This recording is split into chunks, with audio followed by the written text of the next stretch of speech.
ஆமா, இந்த வண்டியில ஏத்த பக்கத்து வீட்டு வண்டியில ஏத்த முடியும், பக்கத்து வீட்டு வண்டியில ஏத்த முடியும். 1000 பிள்ளைங்க ஏறுதுங்க. எதுக்கு வண்டி எடுக்கிறீங்க நீங்க? வண்டி எதுக்கு எடுக்கிறீங்க?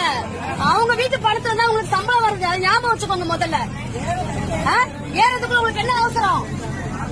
இதெல்லாம் எங்க பேசணுமோ அங்க பேச மாட்டீங்கப்பா. எங்க பேசக்கூடாது அங்க பேசுவீங்க. உன் கூட படிக்கிற ஒருத்த ஏறல, உனக்கு ஒரு ரோஷம் வருதுல்ல? ரோட் அடிக்காம உங்க வீட்டுல வந்து நிற்பாங்க. ஸ்டாப்ல இருந்து நிக்காம வரீங்க நீங்க. பசங்க 100 பசங்க நிக்கிறாங்க அங்க. உங்க வீட்டு பிள்ளை இறக்கி விட்டு போவீங்களா அப்படி? உங்க வீட்டு பிள்ளை இறக்கி விட்டு வருவீங்களா இப்படி? உங்க வீட்டு பையன் என்ன வருவீங்களா இப்படி? பேசுங்க, உங்கள்கிட்ட பேச தெரியல, பேசுங்க. பசங்க ஓடி வரானுங்க, அப்படியே போயிட்டு இருக்கீங்க நீங்க. நீங்க வந்தா போதும் நினைக்கிறீங்கப்பா. உன் கூட படிக்கிற பையன் தெருவில் நிக்கிறாங்க, நீ தான் பேசணும். அதுக்கு நான் பேச முடியாது. நம்ம காசு தான் ஓடுது இந்த வண்டி. அதை